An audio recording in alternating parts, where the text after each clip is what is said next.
pagkain. Isang bagay na hindi natin pwedeng baliwalain sapagkat ito ang bumubuhay sa atin. Sa panahon ngayon, marami tayong options sa kung ano yung pwede nating kainin. Kaya ang pagsuri at pagpili ng ating ihahain ay kailangan bigyan ng pansin dahil ang lakas na makukuha natin ay nakadepende sa kalidad ng ating kinakain. Kalusugan, pinakaimportanteng kayamanan na dapat una nating pangalagaan dahil katawan ang ating sasakyan patungo sa ibang kayamanan na sa atin ay nakalaan. Maraming paraan para kalusugan ay pangalagaan. Naniniwala ako na ang pinakamabisang paraan ay sa loob ng sarili mo lang din matatagpuan dahil may angking talino ang ating katawan. Alam nito kung paano ito protektahan. Basta ibigay lang ang pahinga at sustansyang kailangan. Isa din sa dahilan ba't pinili kong tumira sa probinsya dahil dito marami ka pang pwedeng makaing sariwa at mayaman sa sustansya at hindi mo din kailangang gumastos ng malaking halaga. Tapos, pag gustong magpahinga, katahimikan, sariwang hangin at magandang tanawin ay ibibigay sa iyo ng isla. May kanya-kanya tayong laban na patuloy na hinaharap kaya kahit gaano ka pa kalakas, bibigay at bibigay ka. Kapag hindi mo natutunang mag-pause at magpahinga, hayaan mo na muna sila. Ikaw na muna dahil mas makakapagbigay ka kapag malakas ka. Meron tayong gustong gawin na nagmumula mismo sa sentro ng pagkatao natin. Madalas lang hindi natin ito binibigyan ng pansin sa pag-akalang may mas importante na kailangang unahin. Kapag dumating yung araw na nagdesisyon tayong sundin ito, ang buhay mismo ang kikilos para ilagay tayo sa daan kung saan ito patungo. May 2024, nung gumawa kami ng malaking desisyon na iwanan ang buhay namin sa Metro Manila dahil sa bagong oportunidad na nagbukas sa amin dito sa Siargao Isla. Marami mang lubak ang aming dinaanan pero alam kong yun ay kasangkapan para matuklasan ang nilalaman ng aming katauhan. Kami nga pala ang Isla Pamilya at ito ang aming storya. Marami palang komento na pinturahan daw para magmukhang bago, which is agree po kami sa inyo. Sa ngayon, budget ang dahilan bakit hindi nangyayari ang pareho nating gusto. Kaya nung may konting extra, bumili na agad kami sa TikTok shop nitong trending na pintura. Kahit maliit lang muna, i-testing muna natin kung legit ba talaga. Trending itong produkto na ito dahil pwede daw sa lahat, then walang amoy tapos mabibili mo lang sa murang halaga. Ito nga sa halagang 500, dalawa na. Kaya sinimulan na agad ni Mama dito sa lagayan ng pinggan sa kusina dahil nga kinakalawang na kaya dapat maagapan ng pintura. Kulay puti na lang din pala muna ang aming kinuha para malinis tingnan at madaling patungan ng ibang kulay kapag kinailangan. In case pala na kailangan nyo din ito, pwede nyo po i-check sa TikTok account namin. Nalagay po namin sa showcase yung mga products na nagamit namin and approve sa amin yung quality.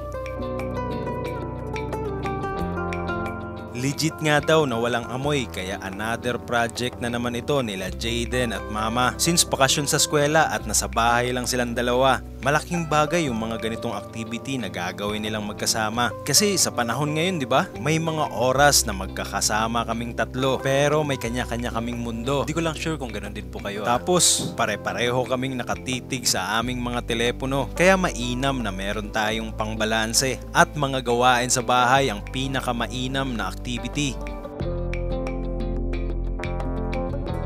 Bilang magulang, naniniwala din kami na isa lamang ang school o paaralan sa pwedeng pagkuhanan ng kaalaman at malaking parte ng praktikal na aral na dapat matutunan ay manggagaling pa din sa tahanan na ating kinalakhan. Lagi kong naririnig nung bata ako sa aking nanay, walang babae o lalaki sa gawaing bahay. Essential skills yan na dapat matutunan sa buhay. Dahil darating yung araw na bubukod ka ng bahay, nanay ka man o tatay, dapat alam mo lahat ng basic sa bahay dahil merong mga nakaasa sa iyong buhay. Excited ngang sinunod nila Mama at Jaden yung labas. At ang totoo pala dito, parang laro lang sa kanila ito. Ang saya kayang gawin na ito. Kung wala nga akong trabaho, baka nandito din ako. Bukod kasi sa pagiging tahanan, ito na din ang aming nagiging playground. Tipong lahat ng gawain pwede naming laruin.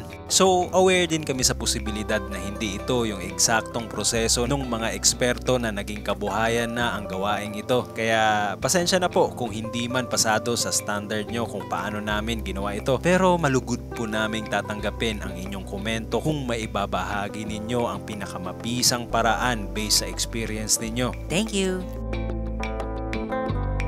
Ang objective lang naman namin sa ngayon ay maayos ang kulay na hindi pantay, tapos matakpan yung mga parte na mukhang madumi para naman hindi masakit sa mata yung araw-araw naming nakikita. Saludo sa'yo at sa mga kagaya mong mama, ina at nanay. Dahil kayo ang nagdala sa amin dito sa buhay, nasaksihan ko bilang anak at tatay ang sakripisyo na kaya nyong ibigay para anak ay mabigyan ng magandang buhay at tamang gabay. Hindi maikakailang kayo ang ilaw ng tahanan dahil sa liwanag nyong dala, kagandahan, kaayusan at kaligayahan ay pwede nang matagpuan sa loob ng tinatawag naming tahanan. Alam ko at alam mo na hindi madali ang role na ito, kaya nga marami pa din ang pilit na tinatakbuhan ito. Okay lang, naiintindihan ko, pero kahit gaano kasi kabilis ang takbo mo, dadating pa din yung oras na mahahabol ka nito. Mahirap kasing takasan ang nakalaan para sa'yo. Isa pa, sa pagtanggap din namin ng role bilang tatay, kailangan ka namin nanay para balanse ang buhay sa loob ng bahay. Bumili pala kami ng isa pang magnetic screen para sa pintuan dito sa opisina at damitan para pagpasok ng mga insekto at lamok ay ating maiwasan.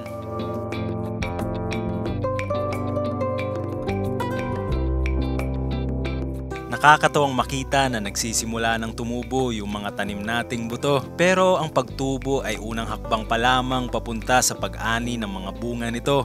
At ito din yung oras na marami tayong matututunan sa proseso, lalo na kung unang beses mong gagawin ito.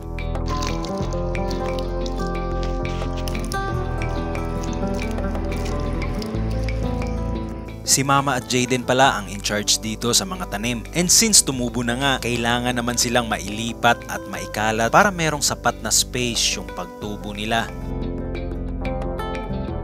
Dahil mayaman din sa niyog ang isla, isa sa produkto nito ay kopra, at kapag merong nagkukopra, marami kang bao ng niyog na makikita.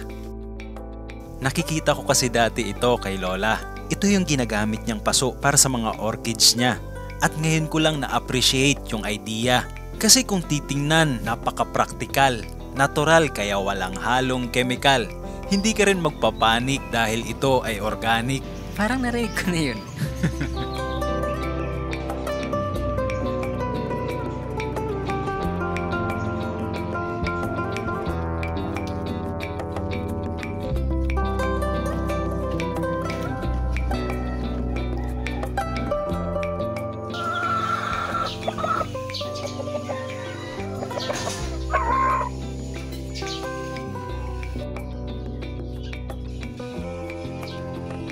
May mga alagang manok din pala si Tito. Naisip nga nila Mama at Jaden na pwedeng gamiting pataba ang mga dumi nito. Pero hindi pala kami nakapagpaalam nung kumuha kami nito. Salamat po dito, Tito.